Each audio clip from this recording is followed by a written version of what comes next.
All right, hello everybody. As promised, this is a video on binary search tree operations. Once we have a binary search tree, what can we do with it?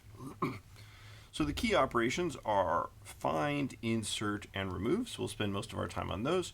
We've already looked at size and height. Well, technically we looked at those on binary trees, not binary search trees, but they work exactly the same way.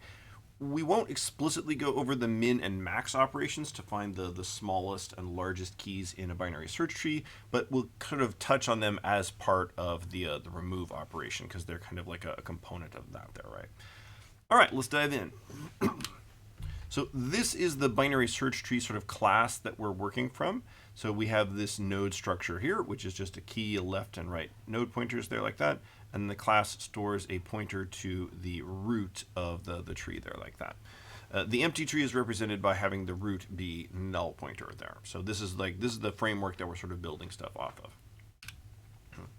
So I kind of went over the find operation in the previous video, but just for reference, we start at the root. If the sort of current node is a null pointer, then we stop, right? That means that whatever you're looking for does not exist in the tree.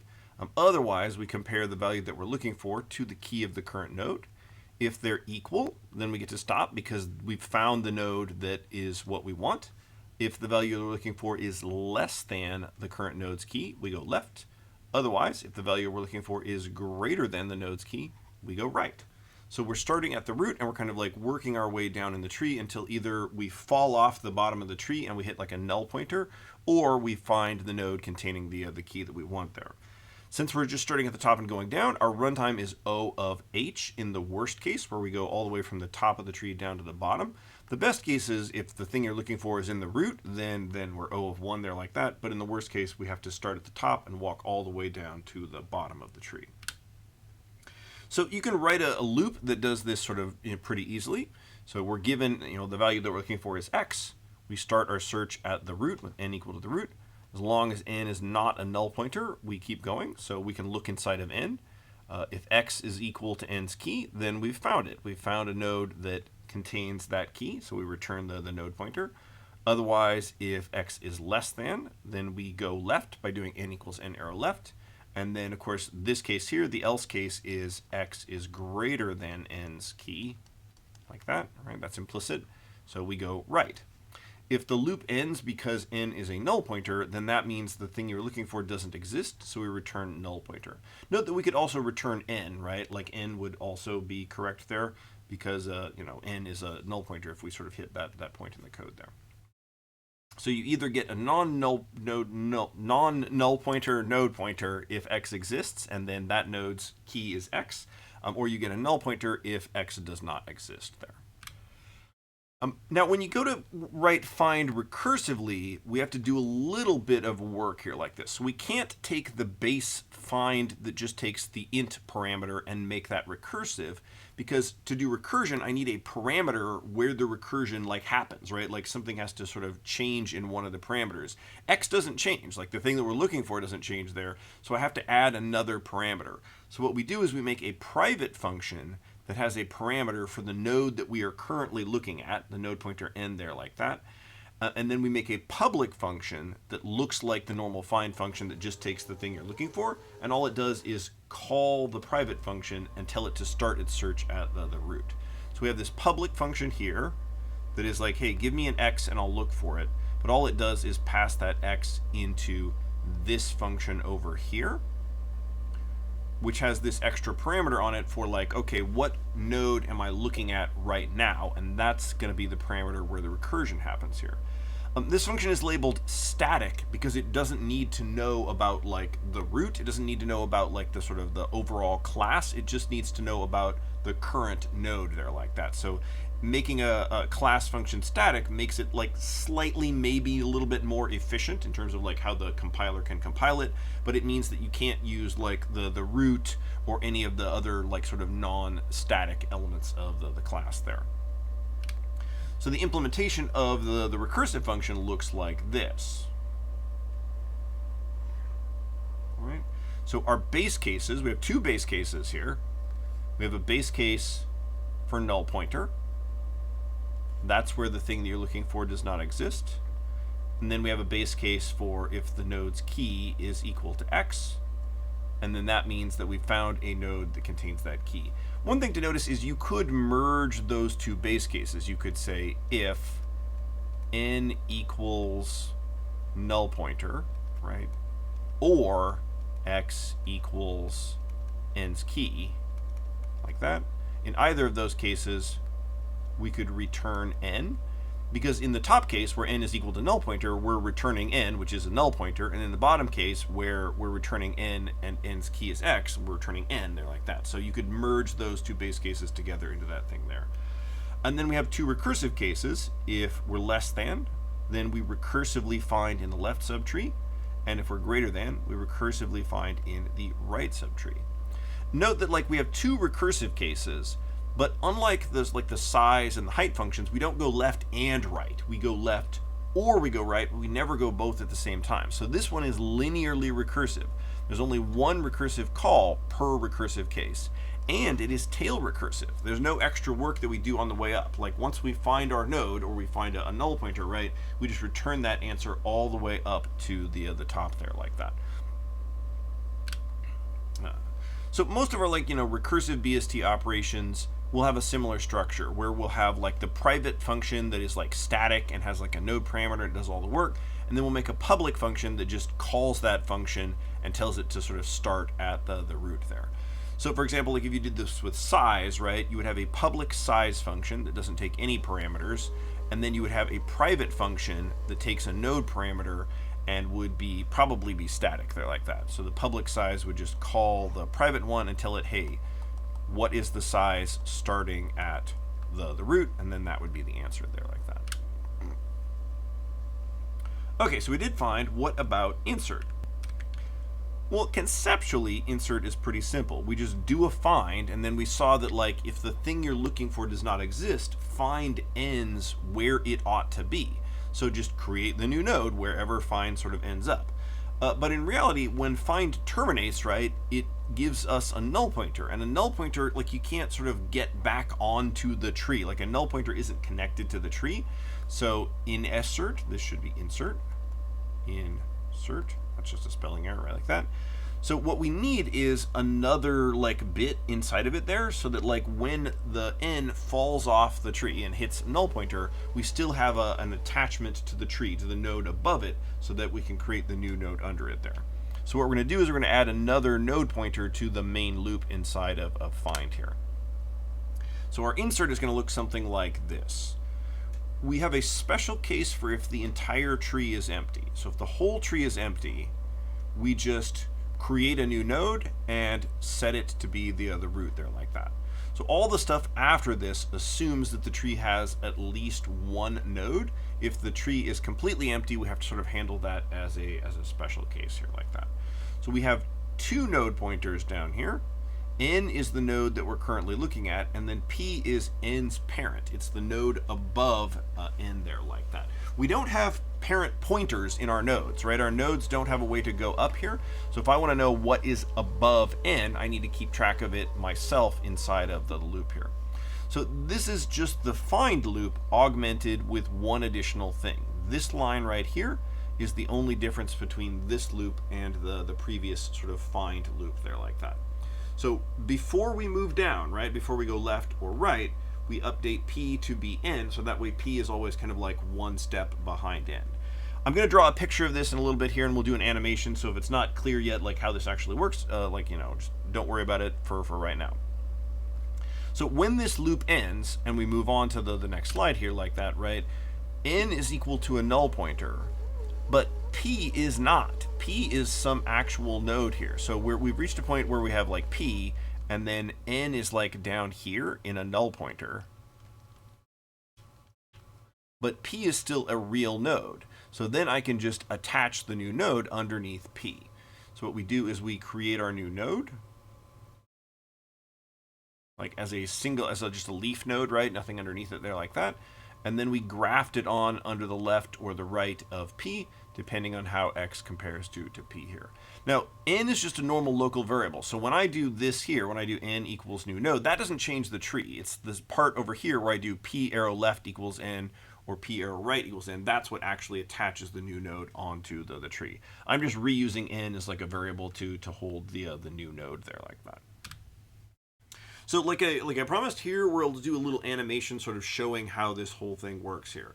So when we start, p is null pointer and n is 6, the root of this tree that we're sort of doing here like this, right? We are going to insert 10 into this tree. This is the tree from the sort of previous video, so we know where 10 should go. It should go down there. That's where we should end up, is in that null pointer underneath 9. So we're going to compare 10 to 6. So 10 is greater than 6, so that means n is going to go to the right. But before we do that, p is going to go down here. So now p is here, and n is down here, like that, right? So then we compare 10 to 11. So 10 is less than 11. So we know that n is going to go to the left, but before we move that down, we're going to pull p down here. So now p is here. Now p is at 11, right? So again, n is now down here at 9. 10 is greater than 9, so I know that n is going to go to the right, but before it does, I'm going to pull p down to that position there. So we end up here. N is now null pointer, right? Like n is basically useless to me at this point here because it's no longer connected to the tree, but p is still attached to 9. P is still a pointer to a real node. So then I'm going to do p arrow right, because again, 10 is greater than 9, right? Equals blah, blah, blah, blah, blah, and attach that new node as the right child of 9 there. So that is how the new node gets added on to p there like that. Let's do a few inserts like one after another to see how an entire binary search tree might be created. So I'm going to insert these values in order from left to right there like that. So of course the first value becomes the root. That's our sort of special case there. Then where should 12 go?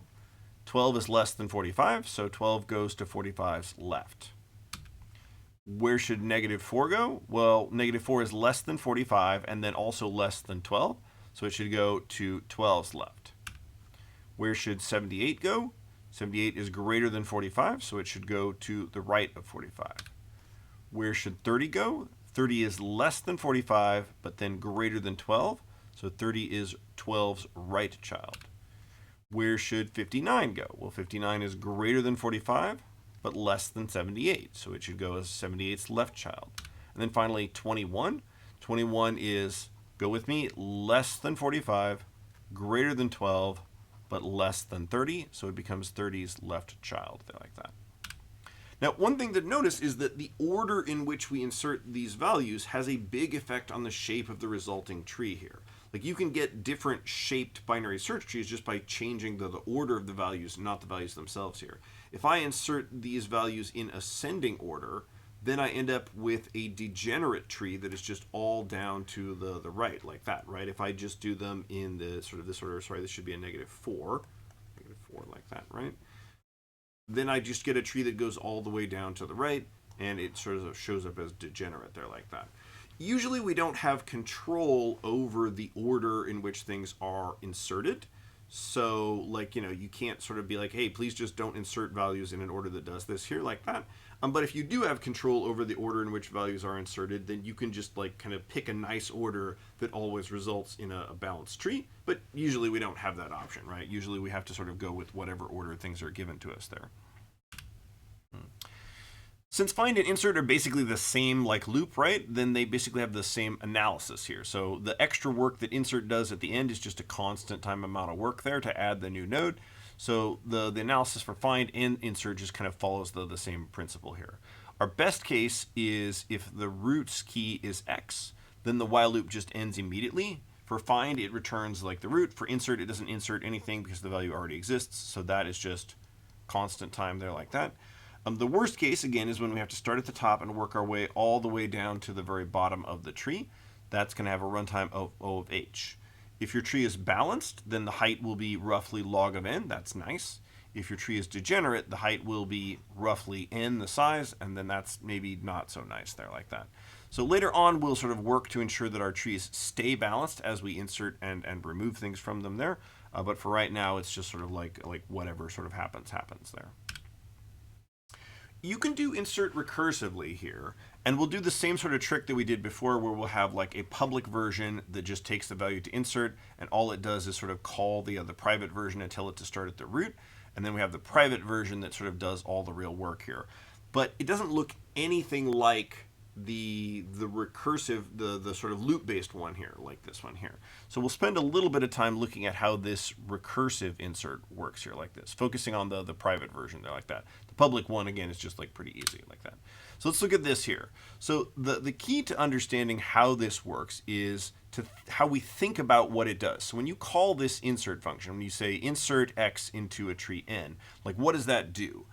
The idea is, when you say insert x into n, it's going to return a new tree, which is like a version of the old tree, but modified so that now it has an x in it there, like that. So an old tree goes in that does not have an x, a new tree comes out that does have an x, like that. So you can think of like the recursive insert is a factory. You give it a tree and an x, and it sort of like grinds the tree up and attaches an x onto it, and then returns like a new tree that sort of has that x grafted onto it there, like that. So that's going to be how we're going to sort of understand the recursive calls here. So our first base case is if the tree is empty, right? If an empty tree goes into the machine, right, and we're saying like, all right, I need to somehow transform this into a tree that contains an x, the answer, the way you do that is just return a new node that is just x, right? So an empty tree goes in. What comes out is a single node whose value is x there. Like that's pretty easy. We have another base case of like, okay, what if what goes in is a tree that has an x at the top of it? Like what should come out? Well, we don't need to add an x here, right? Our job isn't necessarily to add an x. Our job is just to sort of like give back a tree that has an x in it. In this case, the tree already has an x, so we just give back exactly the same tree that we started with here. So we just return the tree unchanged there, like that. Like the machine doesn't need to do anything in this case to like add an x on if there's already an x there in the root there, like that. If x is less than the sort of roots key here, then x should be inserted somewhere into the left subtree. So the idea here is I have a thing, and then there's some stuff down here, right? Maybe there's more stuff over here like that, right? So what I'm going to do is I'm going to replace this left subtree with a new left subtree that has an x added onto it here.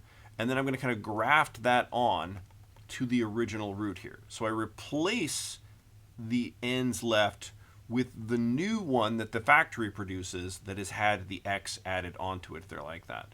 And then I'm going to return the sort of root, the n up here at the top, as like, hey, here's your new tree. It now has an x sort of attached onto it there, like that.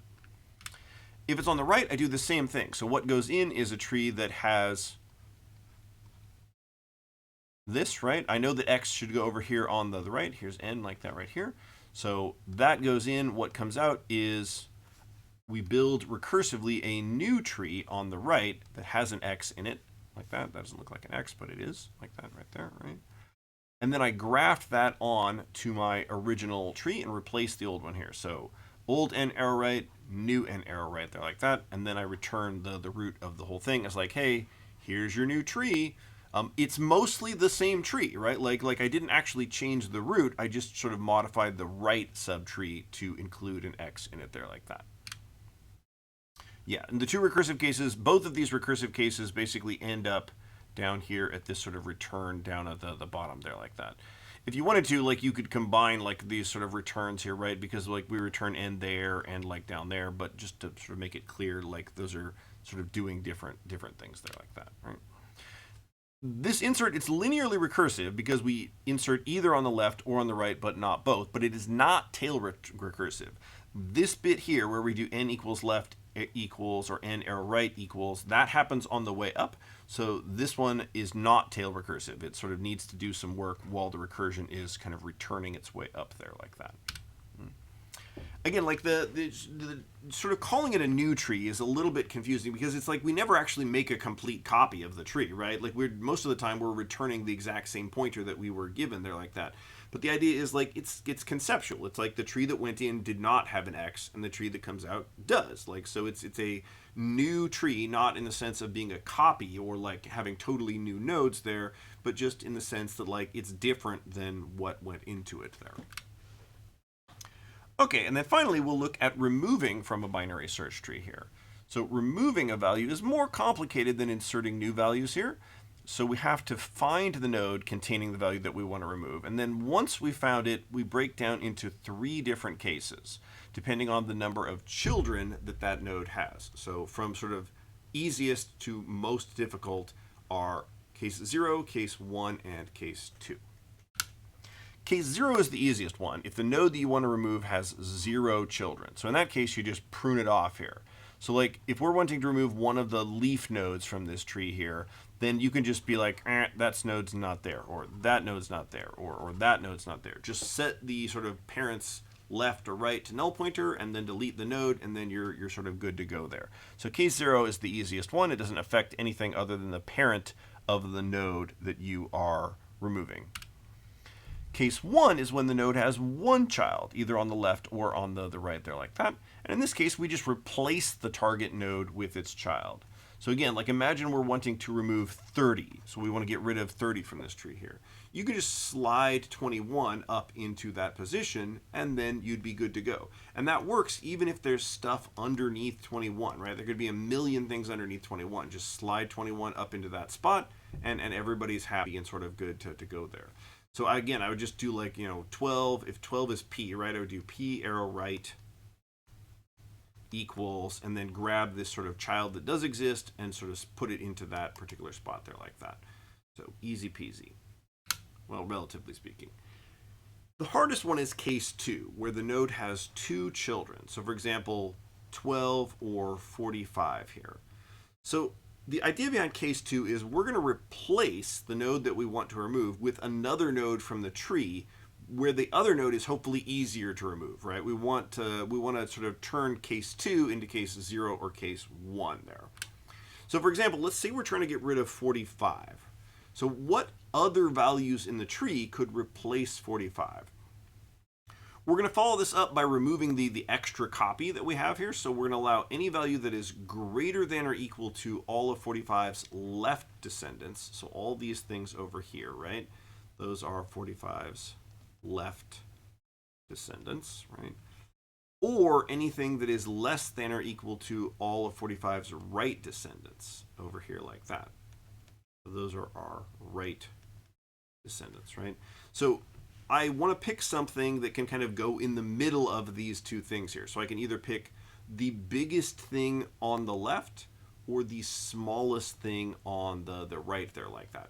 If I put a 30 up here, and then as long as I do the work to remove the extra 30 down here, I'm good to go there like that.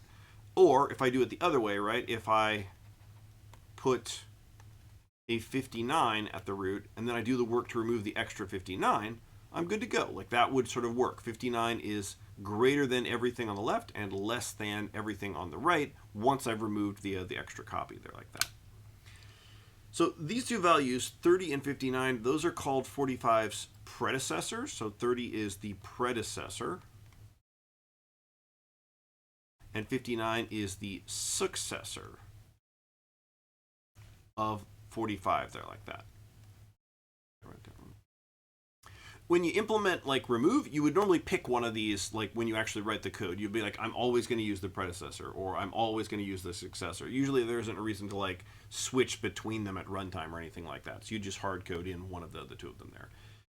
If you write out the tree's values in ascending order, you'll see why these are called predecessor and successor. So if we list them in ascending order, the predecessor is the value that comes right before. So 30 comes right before 45, and the successor is the value that comes right after. So it's just the sort of like the value that's right before or right after if you list them in ascending numerical order there.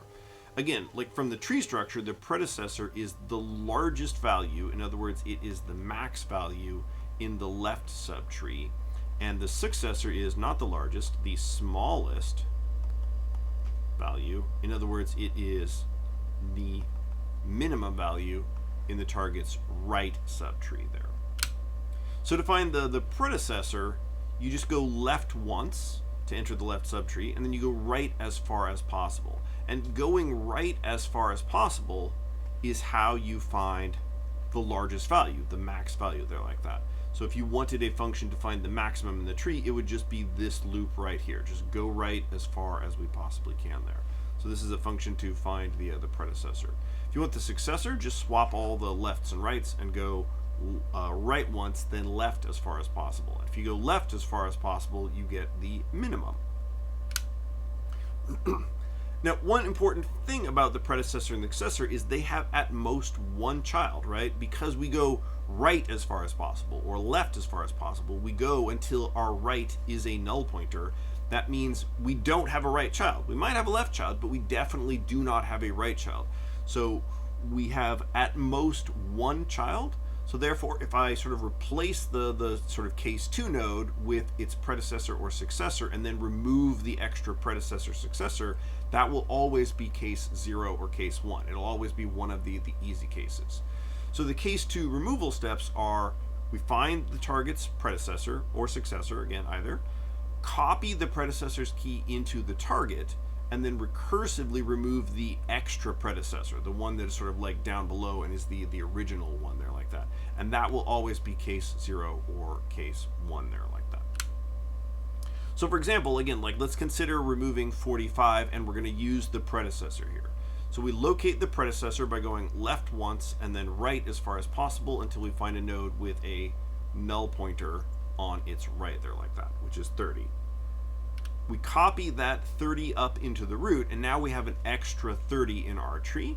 So then we recursively remove the extra 30 here, which is a case 1, and that's just going to slide the 21 up into that position right there, like that. So this is what the tree looks like after we removed 45 from the root there. I didn't put a slide for the analysis of a removal, but basically a removal is a find, which we've already seen is like a log of n, right? Like that, well, excuse me, not log of n, only if it's balanced is it log of n. An O of h, I should say, like that, right? And then for case 0 and 1, we're just done, right? We just manipulate that node there like that. But for case 2, so case 0 and 1 like that, right? But for case 2, we do our O of h, and then we do another loop that goes down to find the predecessor, which is another O of h, but O of h plus O of h is still O of h there, like that. So whether we're in case 0, 1, or 2, our worst case runtime is going to be O of h, which again is going to depend on like whether your tree is balanced or imbalanced there, like that. All right, so in a little bit we will take a look at how do we ensure that our tree stays balanced as we're inserting and removing stuff from it. But that is it for the sort of core binary search tree operations. Thanks a lot for your time, everybody.